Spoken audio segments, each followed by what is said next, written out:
semuanya, kembali lagi bersama aku Ellen Theodora dan di video sebelumnya kita sudah membahas tentang perusahaan jasa dan di video kali ini kita akan membahas tentang perusahaan dagang. Nah, sebelumnya kita perkenalan dulu dengan perusahaan dagang. Perusahaan dagang itu apa sih? Jadi perusahaan dagang itu adalah perusahaan yang kegiatan utamanya itu membeli barang dari pihak lain kemudian menjual kembali barang tersebut tanpa mengubah bentuknya. Dan fokus utama perusahaan dagang itu terletak pada aktivitas jual beli barang. Dan juga di perusahaan dagang ini kita bisa menjadi produsen maupun konsumen. Dan barang yang akan kita jual kembali lagi itu adalah barang yang kita beli dari supplier. Kemudian kita akan menjual kembali kepada pihak lain. Nah, perbedaannya dengan perusahaan jasa apa sih perusahaan dagang ini? Sesuai dengan namanya, kalau perusahaan jasa itu juga menjual jasa. Kalau perusahaan dagang itu menjual barang kemudian dan juga berpengaruh kepada pendapatan mereka. Perusahaan jasa itu dapat pendapatan dari jasa. Dan kalau perusahaan dagang itu mendapat pendapatan dari penjualan. Dan perusahaan dagang ini memiliki persediaan karena dia kan membeli barang. Kemudian dia punya persediaan dan persediaan ini akan dia jual kembali ke pihak lain. Berbeda dengan perusahaan jasa, dia tidak memiliki persediaan karena dia menjual jasa.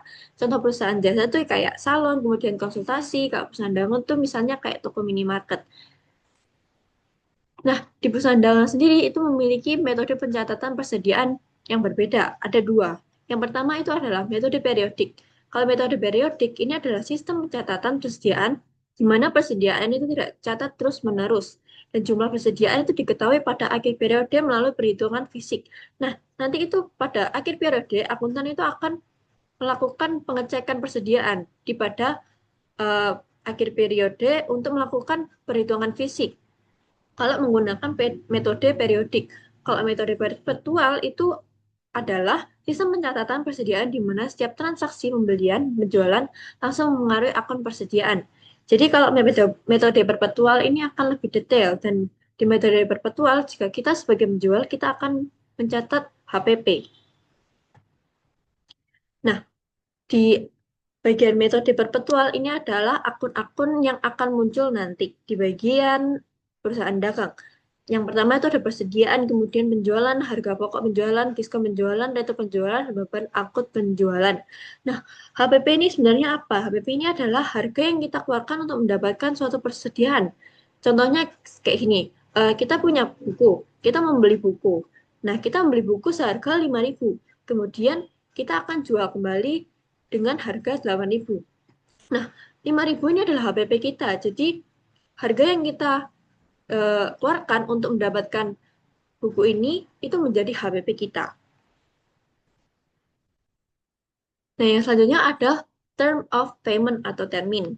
Nah, termin ini adalah pembayaran yang tanggal jatuh tempo sesuai dengan kesepakatan secara berkala. Contohnya itu adalah N per EOM atau end of month. Jadi ini adalah syarat pembayaran di mana faktur harus dilunasi paling lambat akhir bulan berjalan. Nah, kalau ada termin N per EOM ini kita harus melunasi pembayaran tersebut hingga akhir bulan. Yang paling akhir itu akhir bulan. Kemudian ada N per 30. Kalau N per 30 ini adalah syarat pembayaran di mana pembeli itu wajib membayar kepada penjual terhitung 30 hari setelah penerimaan barang.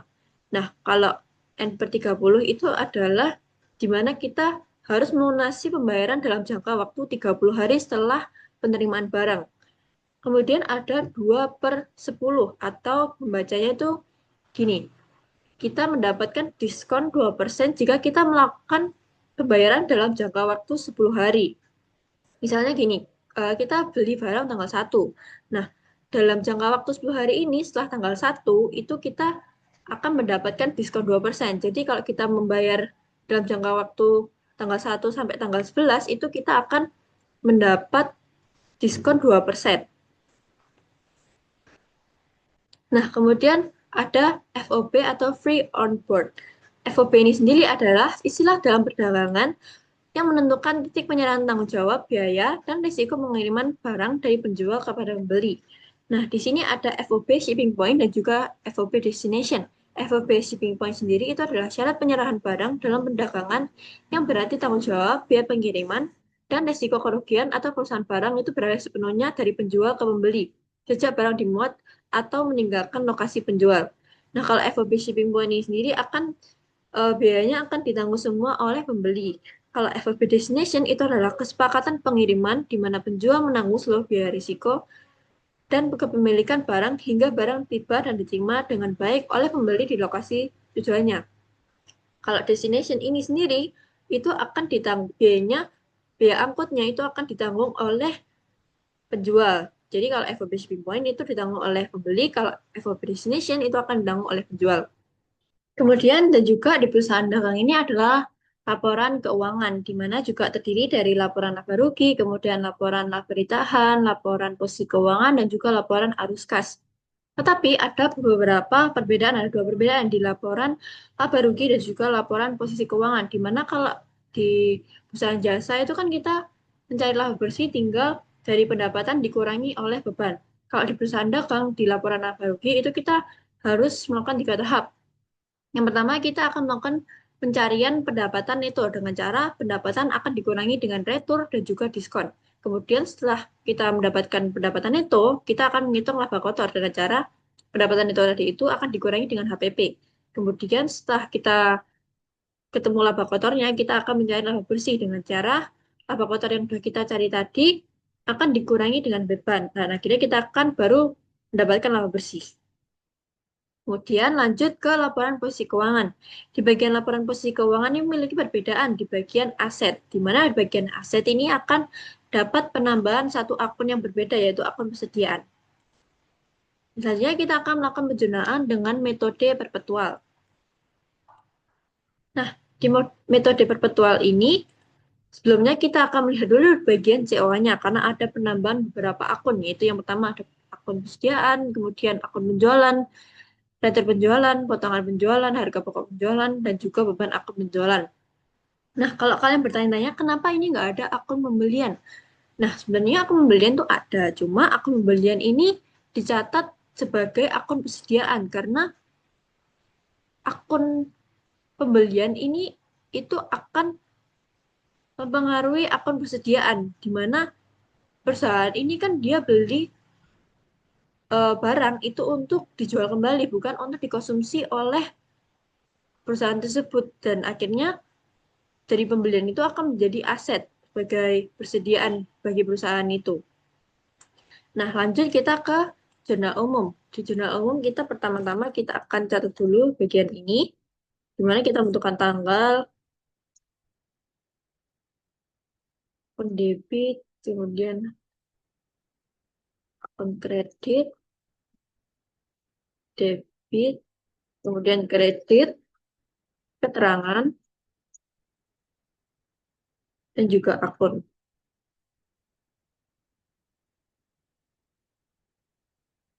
Kita format dulu di bagian tanggal ini jadi date.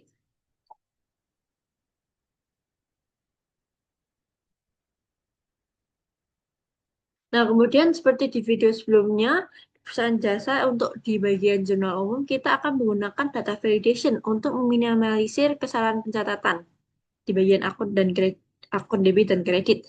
Caranya adalah kita blok dulu bagian akun debit dan kredit, kemudian kita ke bagian data. Data, kalian ke sini, kemudian kalian cari data validation. Kemudian tinggal klik, kalian ke bagian sini. Kemudian kalian pencet yang list. Kemudian bagian list ini kita mendapatkan source dari gabungan COA ini.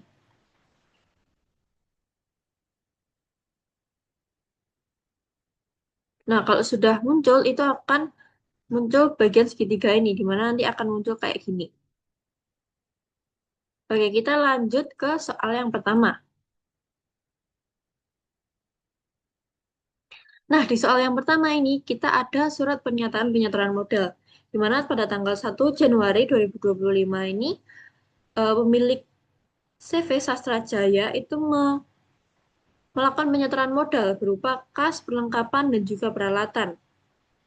Kemudian kita akan catat dulu di bagian jurnal umum. Di bagian debit kita akan catat kas, karena kas itu adalah harta atau aset, dan harta atau aset itu akan bertambah di bagian debit, sama dengan perlengkapan dan juga peralatan.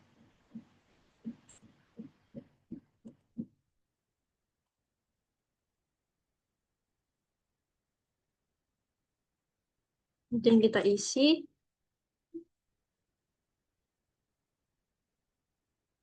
Untuk memudahkan kita melihat angka, kita akan format juga ini.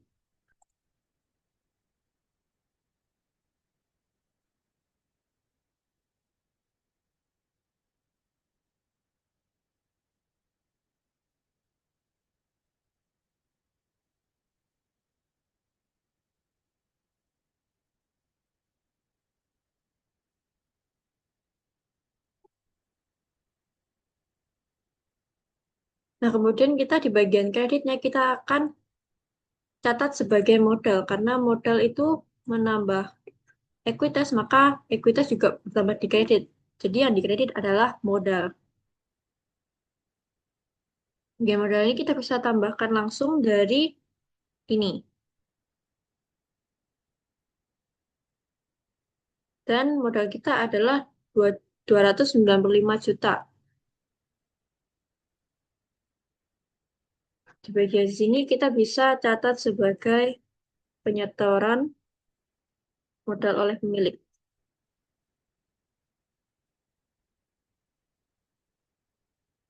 Nah, kemudian di bagian akun ini kita akan gunakan rumus seperti di video di bagian perusahaan jasa. Nah, rumus ini akan membantu kita untuk pencatatan di bagian buku besar.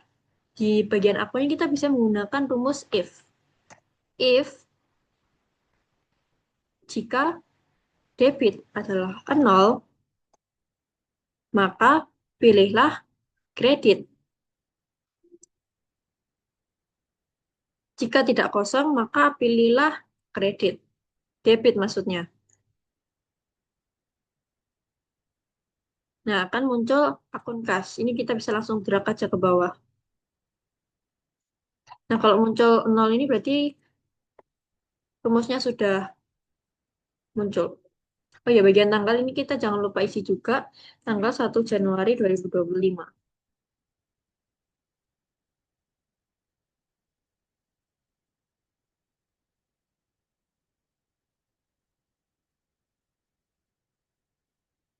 Oke, kita lanjut ke soal kedua.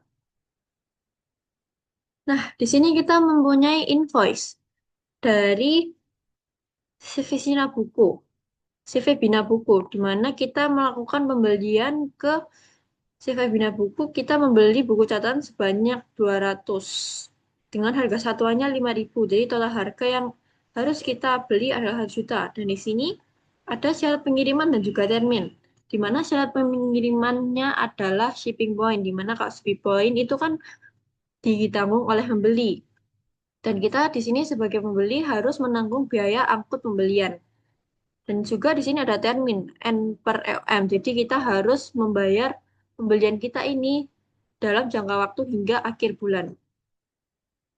Nah, karena kita di sini melakukan pembelian, jadi otomatis persediaan kita akan bertambah, teman-teman. Kita tulis dulu tanggalnya. Ini bagian akun debit adalah persediaan karena persediaan kita nambah. Persediaan adalah akun aset. Kemudian di bagian kredit kita akan tulis sebagai hutang dagang karena di bagian situ itu kan adalah invoice dan ada juga termin. Jadi invoice kan adalah penagihan dan di sini kita melakukan pembelian secara ngutang gitu.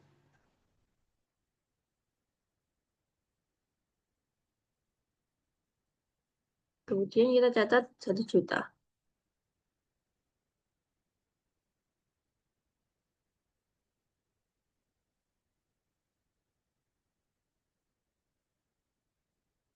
Di bagian keterangan kita akan catat sebagai pembelian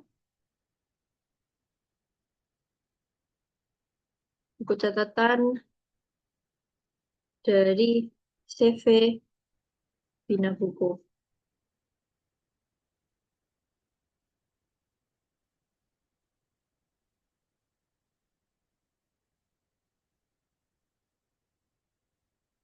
Oke, lanjut ke soal selanjutnya. Oh ya, sebentar. Ini kan tadi kan syarat pengirimannya shipping point. Jadi kan kita harus menanggung beban angkut pembeliannya. Dan di sini juga ada surat jalan di mana kita berarti sudah menerima barang yang dikirimkan oleh dari CV Bina Buku. Nah, di sini ada ada penagihan untuk kita membayar ongkos angkut dari pembelian kita. Di sini ongkos angkut yang harus kita bayar adalah 50.000. Dan di sini kita akan tulis sebagai persediaan. Kenapa persediaan? Karena itu kan harus kayak beban angkut pembelian.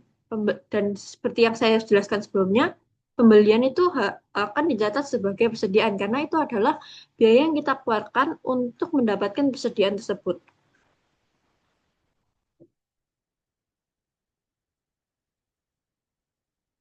Dan di sini kas, karena di bagian di sini juga nggak ada tulisan dia menggunakan bank atau apa.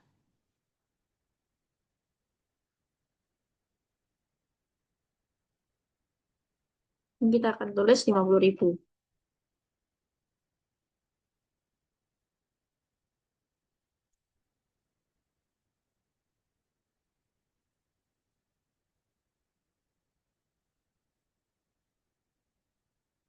Nah, kita lanjut ke soal selanjutnya.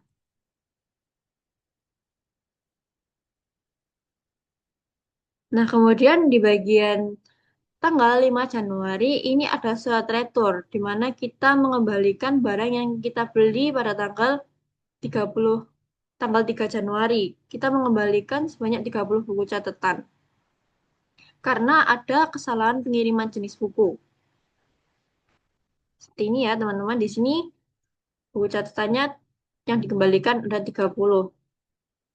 Kemudian di bagian jurnal umum, kita tulis dulu tanggalnya. Sebentar, teman-teman. Maaf, teman-teman, ini ada kesalahan pencatatan tanggal ya.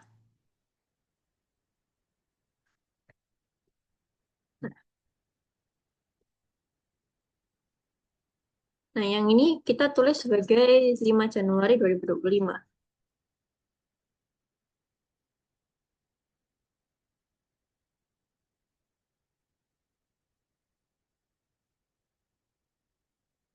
Nah, karena kita tadi waktu tanggal 3 Januari itu juga belinya secara ngutang, akhirnya tanggal 5 Januari ini ya, utang kita akan berkurang. Karena tadi kan kita belinya pakai utang, jadi kalau kita kembaliin, jadi otomatis utang kita juga berkurang. Utang berkurang di bagian debit. Kemudian di bagian sini juga akan ada pengurangan persediaan, karena kita akan mengembalikan apa yang kita sudah beli ke penjualnya. Jadi jumlahnya 150.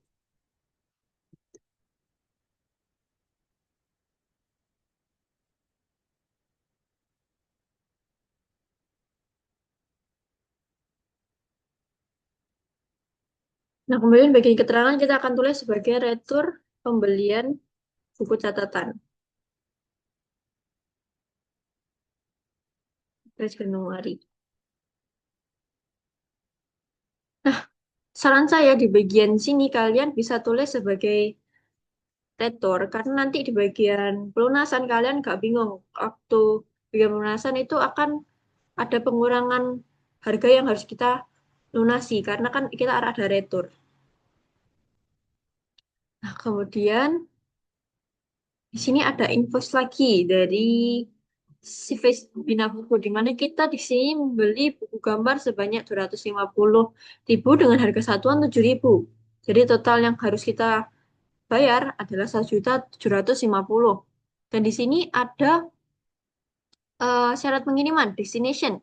Nah, destination ini adalah syarat pembayaran biaya angkut yang ditanggung oleh penjual. Dan di sini kan kita sebagai pembeli. Jadi kalau misalnya ada surat ini berarti ini yang menanggung adalah penjual yaitu CV Bina Buku. Jadi kita tidak usah mencatat biaya angkut.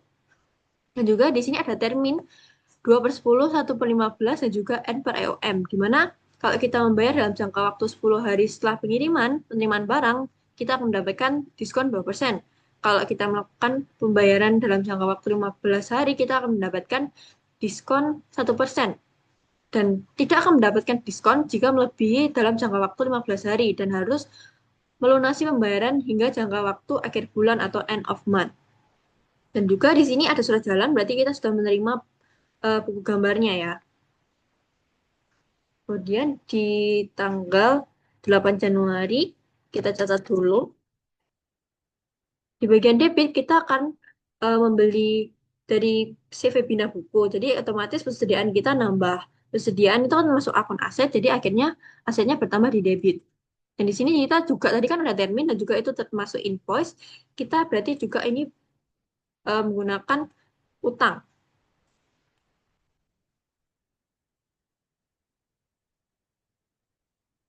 Nah, teman-teman kurang satu.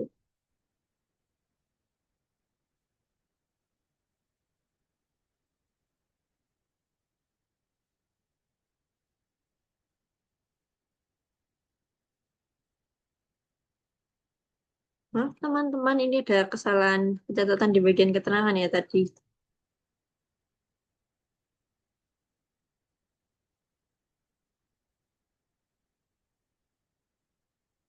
Bentar, saya perbaikin dulu ya teman-teman.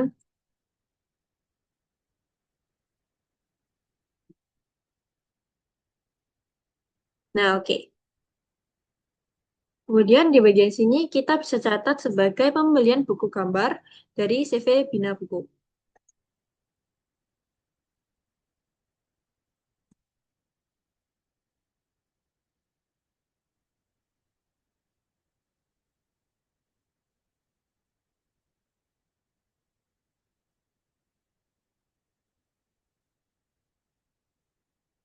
Di sebelah sini kita bisa tulis terminnya ya teman-teman. Biar nanti kita ingat.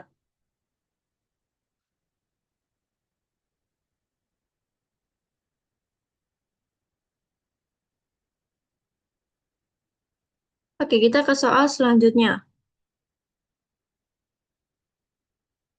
Nah, di sini ada kwitansi atau bukti pembayaran, di mana kita sudah membayar buku catatan yang kita beli pada tanggal ini tanggal ini kwitansinya nomor satu berarti yang ini ya teman-teman buku catatan kita melunasi pembayaran yang kita beli pada tanggal 5 Januari.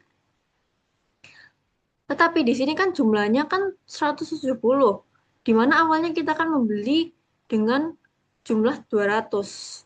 Jadi karena itu kita kan ada surat retur di sini karena kan kita sempat ngeretur yang kita beli dari buku CV Bina Buku sebanyak 30. Jadi jumlah yang kita bayarkan sekarang itu berkurang karena ada retur penjualan. Jadi kita hanya perlu membayar dengan harga 850.000 karena adanya retur. Nah, di bagian sini kita tulis dulu tanggalnya, tanggal 10 Januari.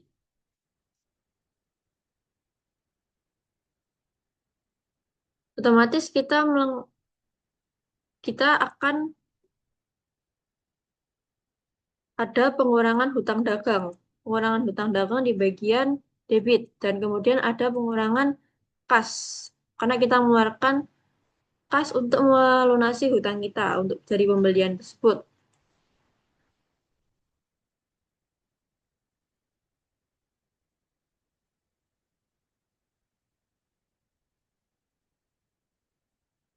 Bagian sini kita bisa tulis sebagai pelunasan pembelian ke CV Bina Buku.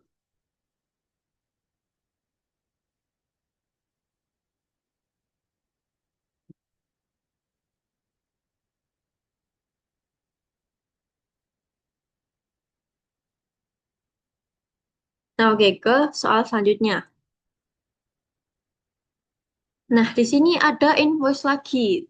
Ini ditagihkan kepada CV Pustaka Media. Jadi ada CV Pustaka Media ini beli ke kita, di mana dia membeli buku catatan sebanyak 150.000 dengan harga satuan 8.000. Jadi total harga yang harus CV Pustaka Media bayarkan adalah seharga 1.200.000. Dan di sini syarat pengirimannya adalah shipping point, di mana shipping point ini akan ditanggung oleh pembeli. Jadi, kita tidak perlu menanggung biaya angkut. Jadi, yang menanggung biaya angkut ini adalah CV Pustaka Media. Di sini juga ada termin 2/15 dan juga N30, di mana CV Pustaka Media ini akan mendapatkan diskon 2% jika ia membayarkan dalam jangka waktu 15 hari dan juga tidak akan mendapatkan diskon jika lewat dari jangka waktu 15 hari dan wajib membayar pembelian ini dengan jangka waktu 30 30 hari setelah pembelian. Dan juga di sini ada surat jalan di mana berarti sudah diterima oleh CV Pustaka Media. Kemudian di bagian zona umum kita catat dulu tanggalnya adalah tanggal 13 Januari.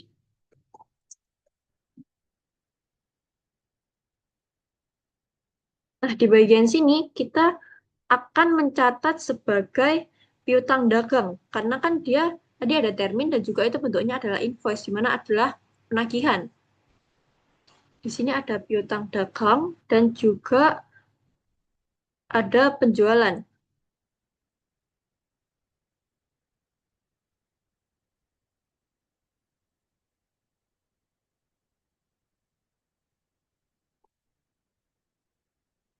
Berarti kita mencatat sebanyak 1.200.000.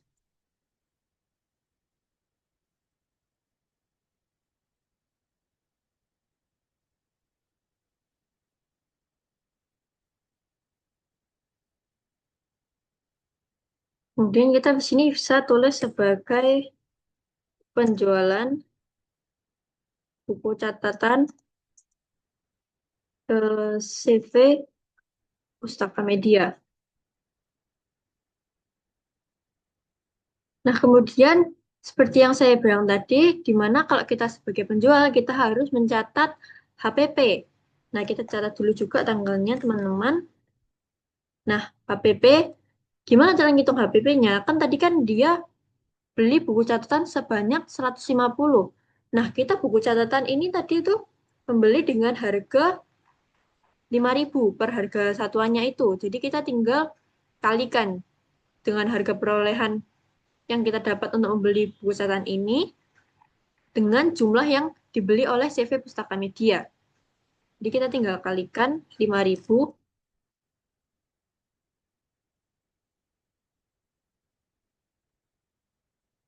Nah, HPP-nya adalah 750.000. Dan kita bisa catat di sini harga pokok penjualan di bagian debit karena dia termasuk beban. Maaf salah teman-teman. Kemudian di bagian sini adalah persediaan. Ada pengeluaran persediaan karena persediaan kita berkurang karena ada penjualan.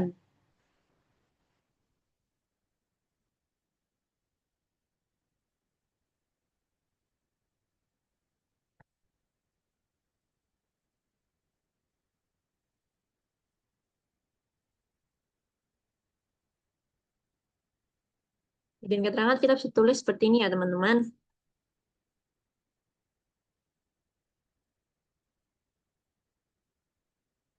Nah, oke, kita lanjut ke soal selanjutnya. Dan di tanggal 13 ini kan tadi juga ada sempat ada termin, kita bisa tulis biar kita ingat ya teman-teman.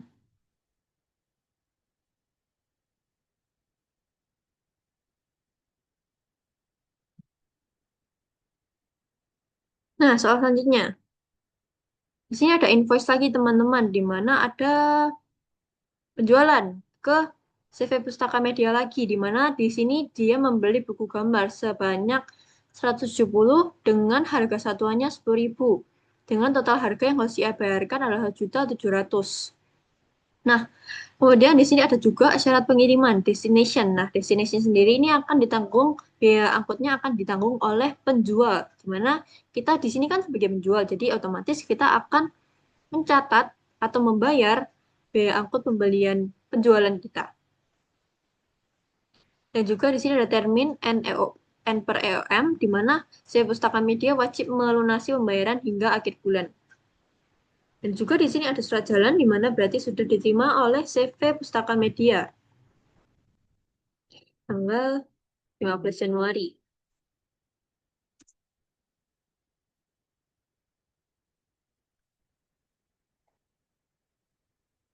Nah, seperti tadi, ini mirip dengan tanggal 13 tadi, berarti piutang dagang kita akan bertambah. Karena kan dia juga ngutang belinya. Terus akhirnya ada juga penjualan sebanyak 1.700.000.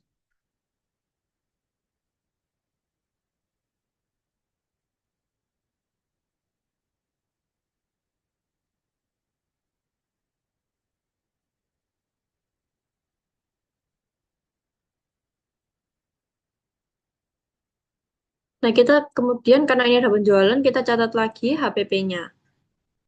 Nah, HPP ini kita perlu catat karena ini, nah kemudian kita perlu catat HPP-nya. Kita tulis dulu tanggalnya. Sini ada penambahan beban pokok penjualan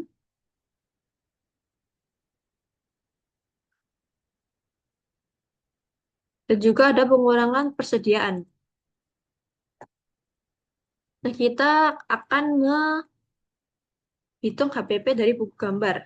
Seperti yang saya jelaskan tadi, dengan harga perolehan dikali dengan jumlah yang dibeli oleh CV Pustaka Media. Jadi caranya kita lihat dulu harga perolehan buku gambar ini adalah 7.000. Akan dikali oleh jumlah yang dibeli. Dengan HPP-nya buku gambar tanggal 15-nya adalah 1.190.000.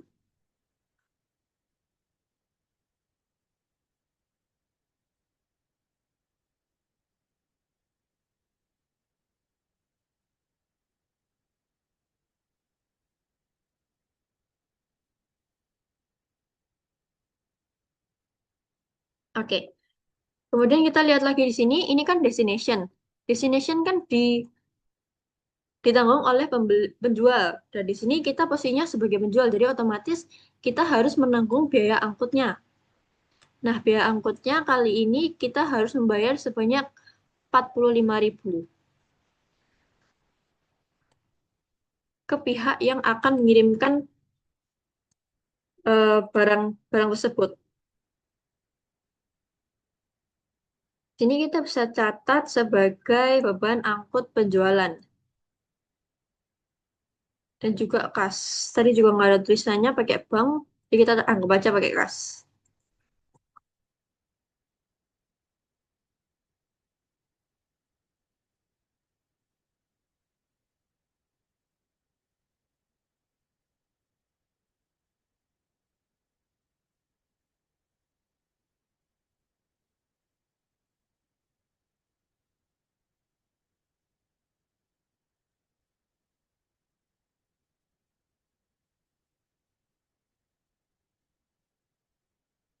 Nah, kemudian kita lanjut ke soal selanjutnya.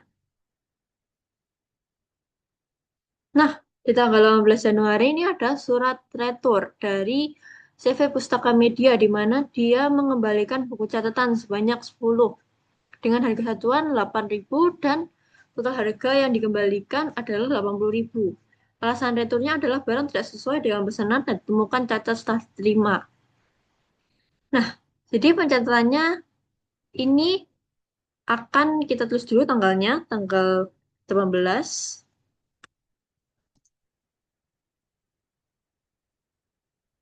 Di bagian sini kita akan tulis sebagai retur penjualan.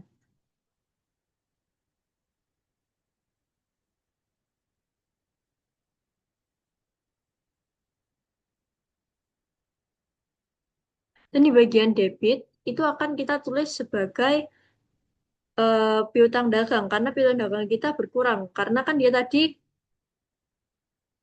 belinya menggunakan utang. Jadi utangnya dia itu jadi harga yang harus dia bayarkan kita tuh berkurang. Oke, retur penjualannya tadi 80.000.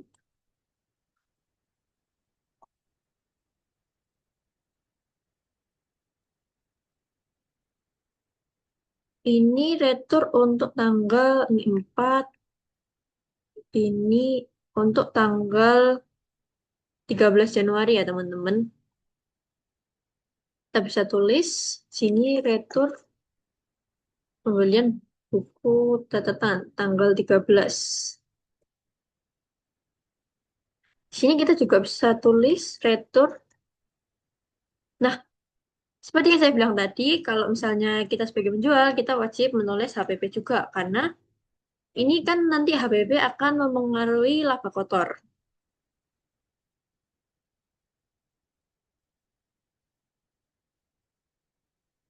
Tapi di sini kita tinggal balik aja teman-teman, kan otomatis di sini berarti persediaan kita nambah, karena kan ada retur. Jadi kita persediaan kita nambah lagi. Dan di sini baru kita catat sebagai beban harga pokok penjualan.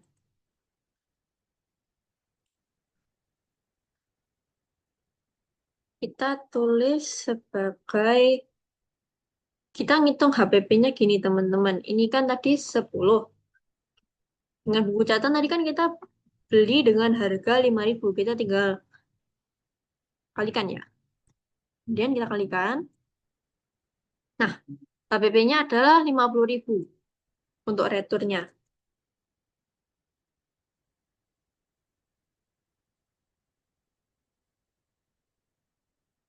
Kita tulis HPP retur buku catatan.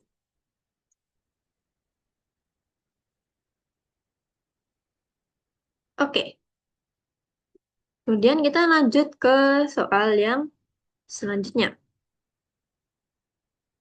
Nah, kemudian tanggal 19 di soal selanjutnya ini ada kwitansi, di mana ada bukti pembayaran dari CV Pustaka Media untuk pembelian tanggal 13. Ini ya, 4. Ini juga 4. Ini maksudnya. Di mana dia membayar untuk buku catatan dengan jumlah 140 dan juga di sini dia mendapatkan diskon. Karena sebelumnya, sebentar teman-teman, kita kopas saja di sebelahnya. Biar teman-teman bisa lihat ya.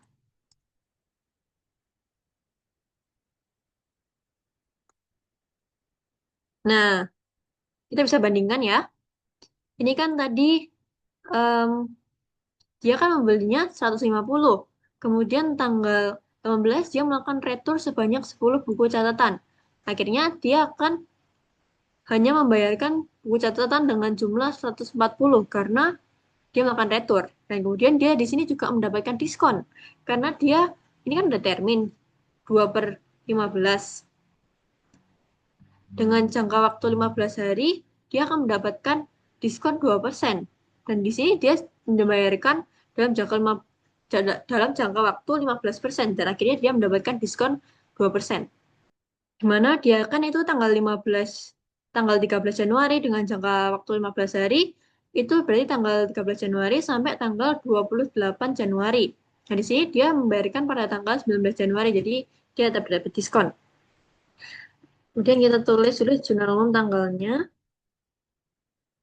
Di sini kita otomatis mendapatkan kas karena ada pelunasan pembelian. Dan di sini kita juga mencatat potongan penjualan karena kan dia tadi dapat diskon dari termin tersebut karena dia memberikan dalam jangka waktu 15 hari.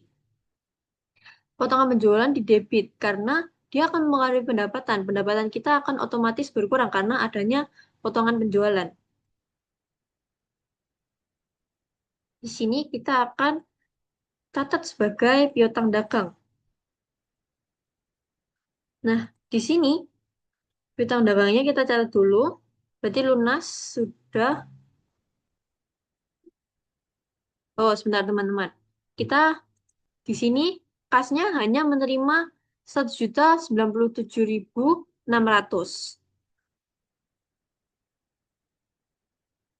Tapi untuk piutangnya, aslinya untuk membalanskan jurnal ini, kita catat catat dengan harga 1.200.000. Jadi diskonnya, untuk menghitung diskonnya, kita dengan cara ini dikalikan dengan diskonnya. Jadi diskonnya dia dapat 24.000. Sini bisa catat 97.000, kemudian 24.000. Nah, di sini 1.200.000.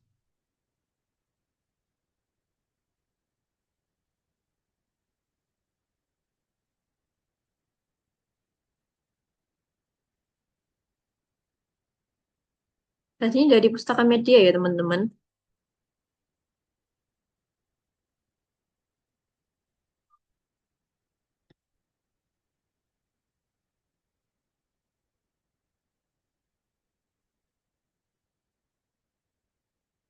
Ini tadi dia melakukan pelunasan untuk tanggal 13 Januari.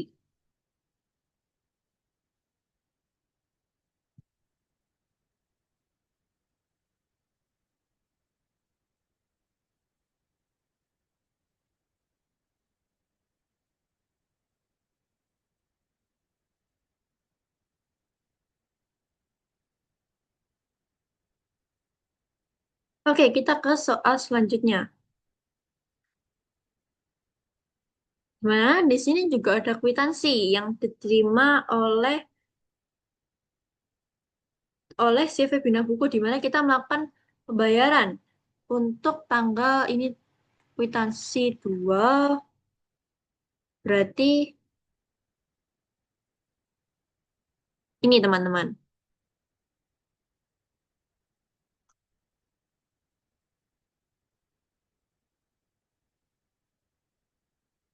Saya kopas sini ya. Jadi kita bisa membandingkan.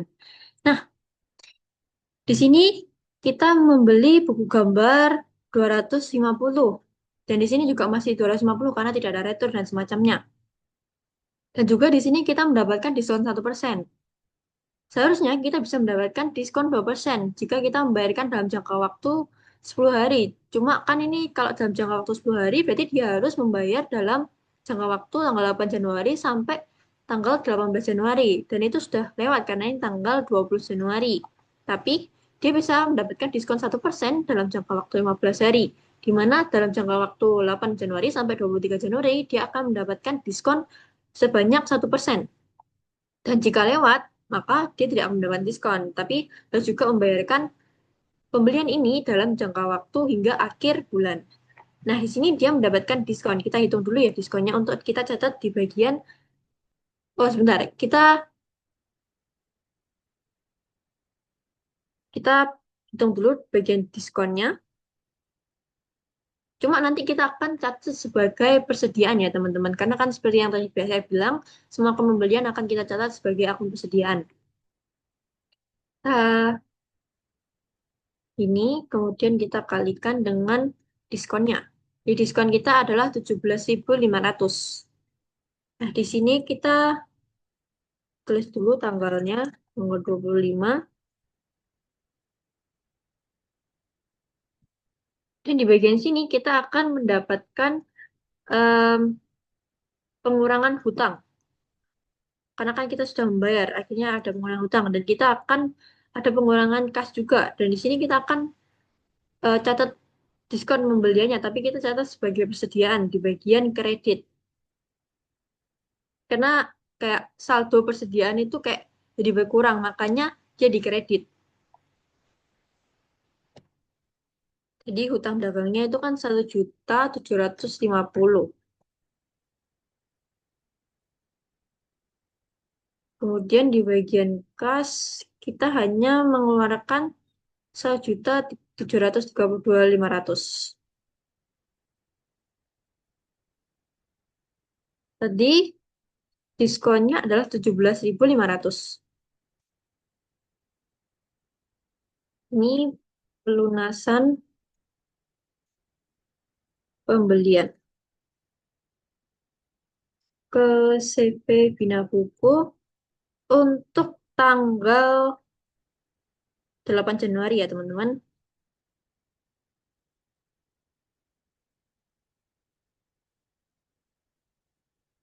Kemudian di sini kita bisa tulis sebagai diskon pembelian. Nah, lanjut ke soal selanjutnya.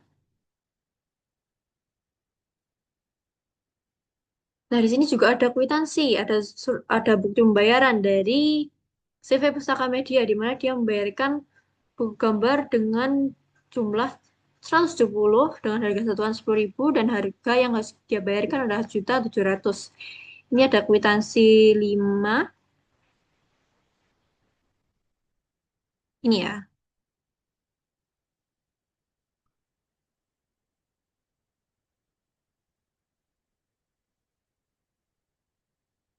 Nah, di sini jumlah yang dia bayarkan itu tetap sama karena tidak ada retur. Dan juga di sini dia tidak dapat diskon karena terminnya adalah N per EOM. Dan kita catat sebagai itu tadi tanggal 25. Kita catat dulu tanggalnya, teman-teman.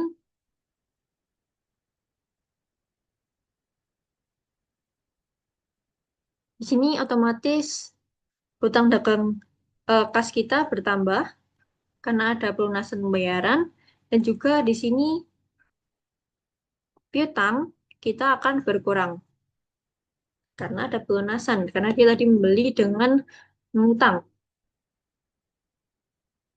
dengan harga 1.700.000.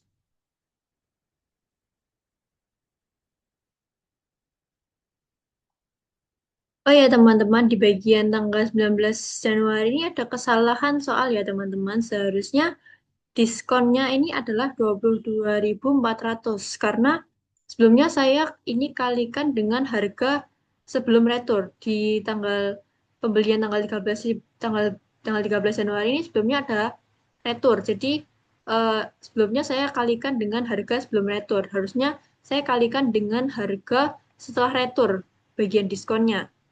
Jadi setelah retur itu kan harganya jadi 1.120.000 dikalikan kalau dengan diskonnya itu dia dapat diskon seharga 22.400. Ini total harganya sudah segini ya. Kita di sini ada kesalahan pencatatan diskon. Nah, kemudian setelah itu kita sum.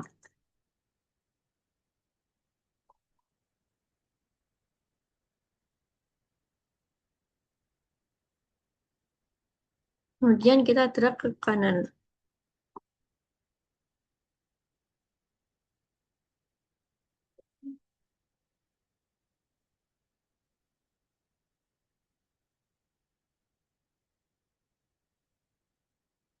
Oke, hasilnya segini ya teman-teman. Kemudian kita rapikan dulu.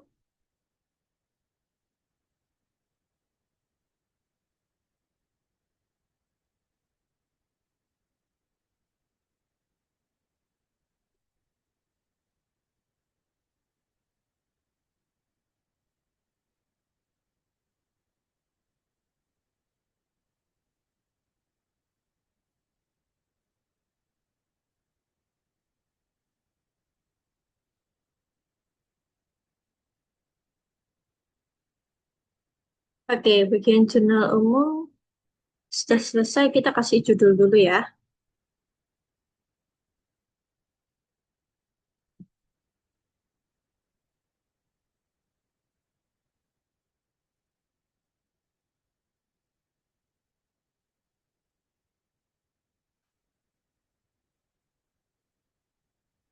Ini ada CV Sastra Jaya.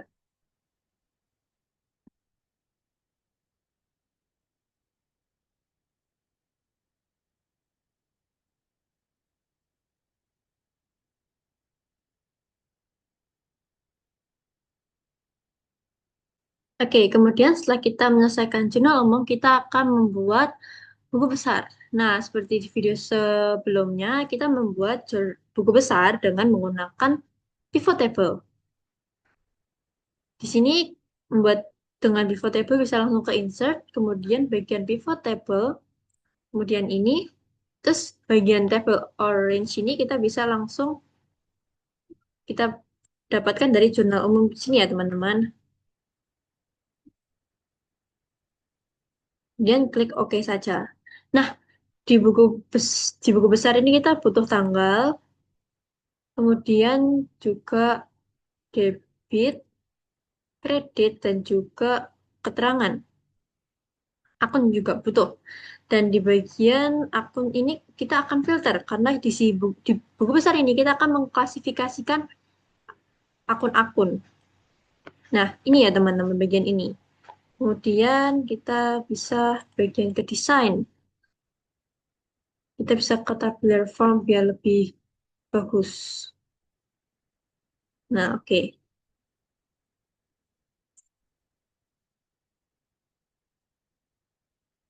rapikan dulu. Nah, kemudian di bagian sini kita bisa langsung mencet aja bagian kas. Kita akan mencatat akun-akun sesuai akunnya ya. Ini bagian kas. Kemudian setelah kita kasih ini, kita akan juga kasih bagian ini untuk melihat saldo di bagian nanti di neraca saldo.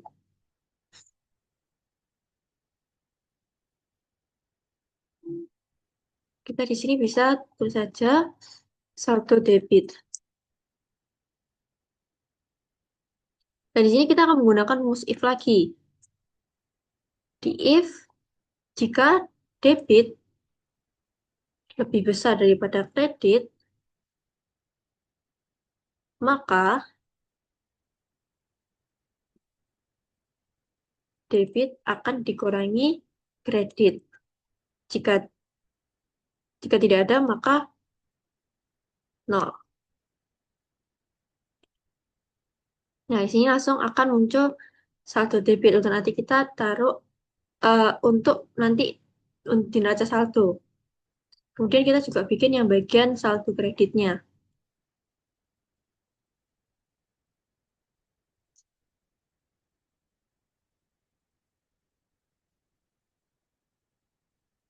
Sama seperti tadi, jika kredit lebih besar daripada debit,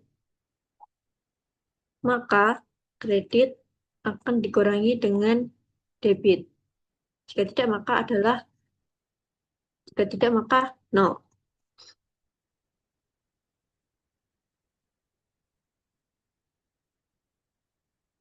Ini sudah terlihat ya teman-teman, bagian kasnya nanti totalnya adalah segini di bagian neraca saldo. Nah, kemudian kita tinggal kopas sesuai dengan akun-akun yang ada. Dan saya sarankan kopasnya menyamping agar nanti nggak bertabrakan.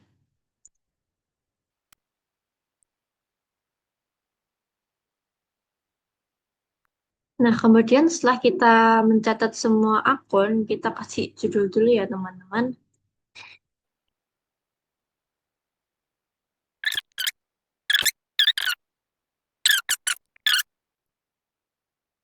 Kita bisa langsung tengahkan. Oke. Kemudian setelah kita bikin buku besar, kita akan membuat neraca saldo.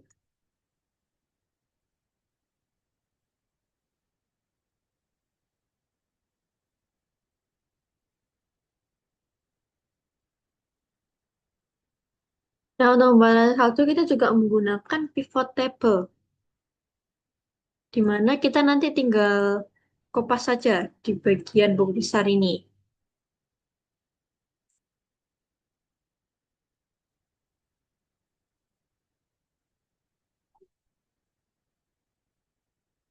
Di bagian ini kita bisa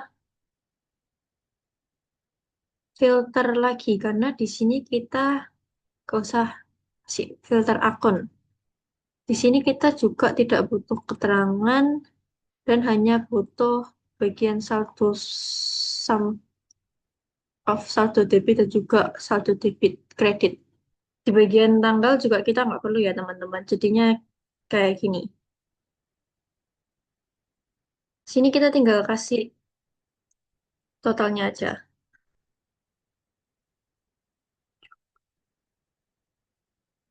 Kemudian sebelahnya juga. Ini kita bisa gini kan untuk, oh maaf teman-teman,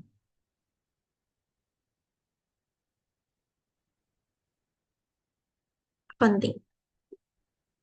Dan totalnya balance ya teman-teman, 2.997.297.900.000 ya. Kemudian setelah kita membuat neraca saldo, kita buat dulu ini judulnya.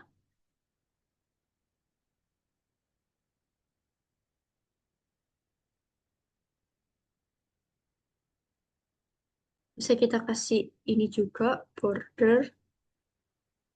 Nah, kemudian setelah kita membuat neraca saldo, kita bisa membuat laporan laba rugi. Nah, kita buat dulu ya judulnya teman-teman, CV. Kita samakan.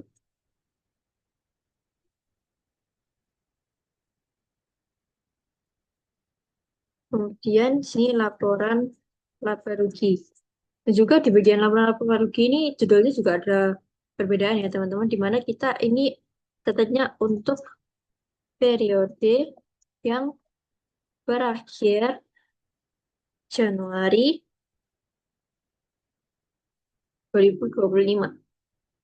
Nah, di sini kita seperti tadi saya jelaskan, kita akan melakukan 3 tahap untuk menemukan laba bersihnya. Yang pertama kita akan mencari pendapatan netonya dulu.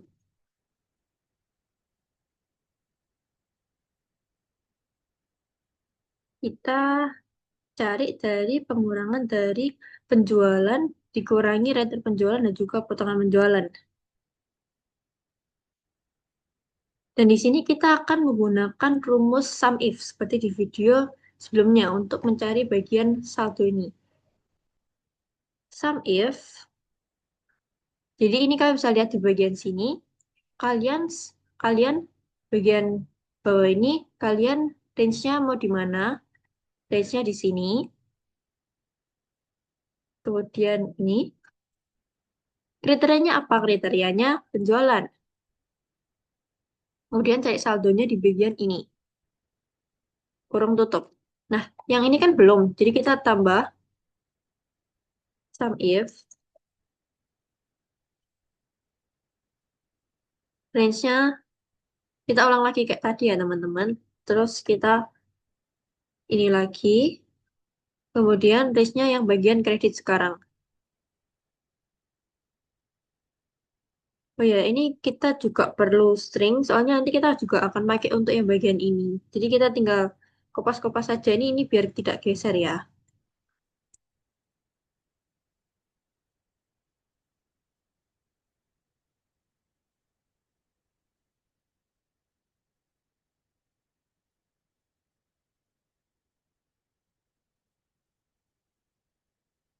Ini ya penjualan 2.900.000.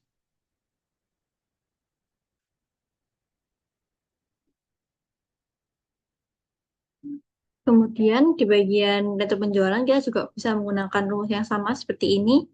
Oke, yang ini belum di string.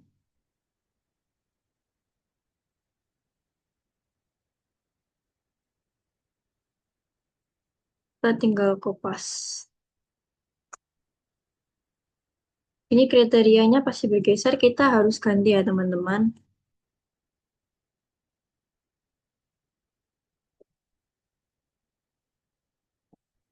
So ya teman-teman, 80.000.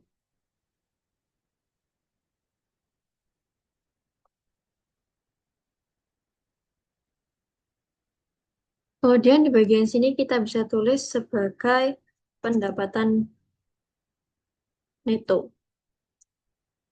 Nah, kemudian kita akan kurangan dari penjualan, dikurangi dari penjualan dan juga potongan penjualan. Nah, hasilnya kita dapat segini ya teman-teman.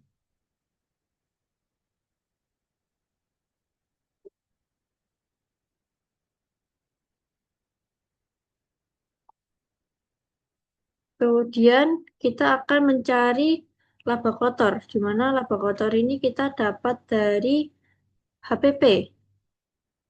HPP akan kita kurangi dengan pendapatan neto.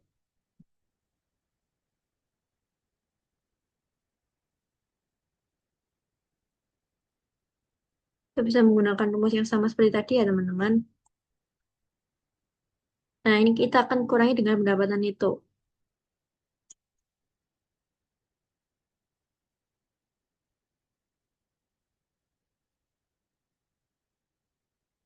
Hasilnya segini, kemudian kita akan mencari laba bersih. Dengan cara laba kotor ini akan dikurangi dengan beban-beban. Contohnya adalah beban angkut penjualan. Kita gunakan rumus yang sama.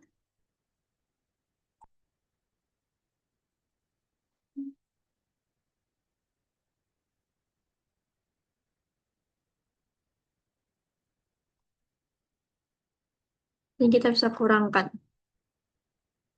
Dan ketemu laba bersihnya.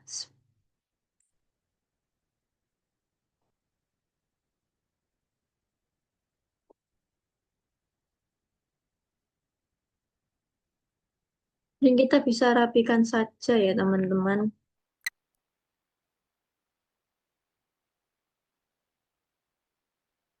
Nah, oke. Jadi ya teman-teman yang bagian laporan laba rugi, kemudian kita lanjut ke laporan laba ditahan. Kita buat dulu judulnya. Kita bisa langsung kopas.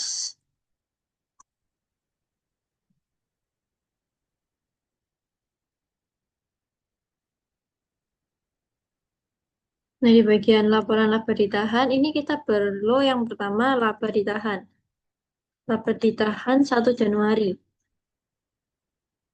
Cuma karena kita ini adalah perusahaan yang baru berdiri, jadi nggak ada laba ditahan dari periode sebelumnya.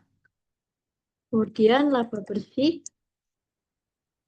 Nah, laba bersih ini kita bisa dapatkan dari laporan laba rugi.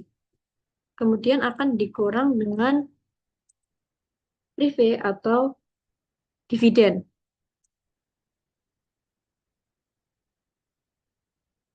Cuma di sini kita tidak ada prive dan dividen, jadi eh, laba ditahan pada akhir periode Januari itu ya ini bagi 862.600.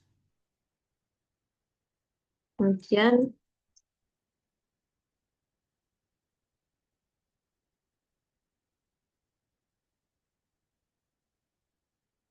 oke, kita bagian laporan laba ditahan selesai, kemudian kita rapikan dulu ya teman-teman.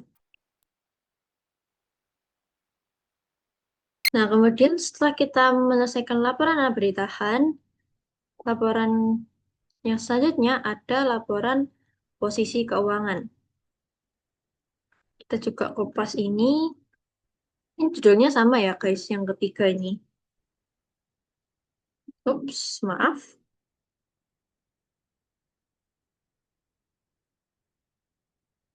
Kemudian kita di sini akan mencari bagian aset, kemudian liabilitas dan juga ekuitas.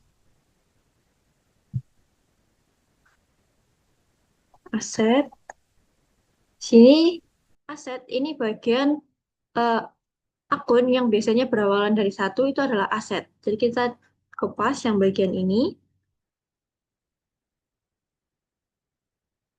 dan kita akan menggunakan rumus yang sama seperti ini.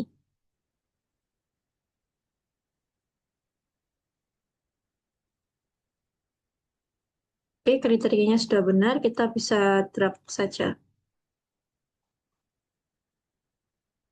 Kita cek lagi di sini.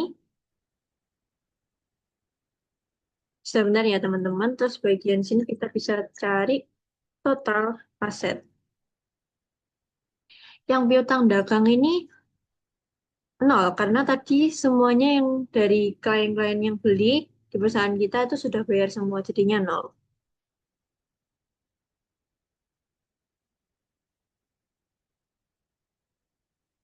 Dan yang bagian total aset adalah 290.862.600.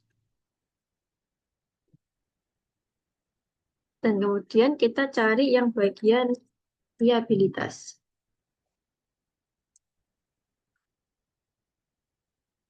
Liabilitas hutang dagang. Yang hutang dagang ini juga kosong karena tadi kita sudah eh, melunasi pembelian kita.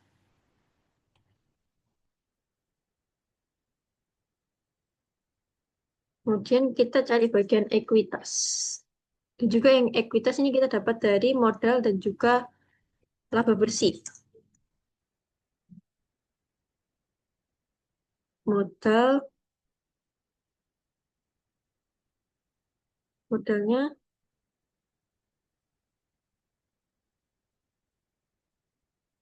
oh salah teman-teman.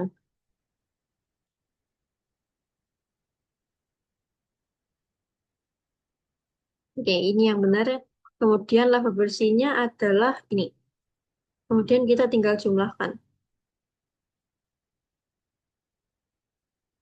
Maaf, maaf. Hanya sum, kemudian bagian ini. Oke, bagian hutang dagang itu nol, jadi total ekuitas ditambah liabilitas hasilnya balance dengan total aset. Kemudian kita tulis dulu.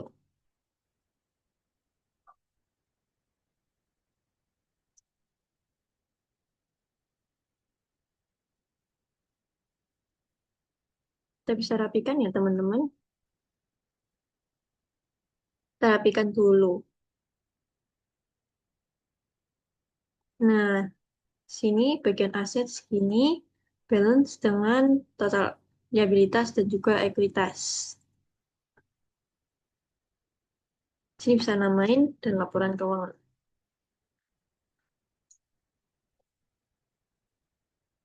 Nah, kemudian sekian penjelasan dari perusahaan dagang, dari jurnal umum hingga laporan keuangan. Semoga bermanfaat untuk teman-teman. Jika ada salah kata, mohon maaf. Dan sekian, terima kasih. Bye-bye.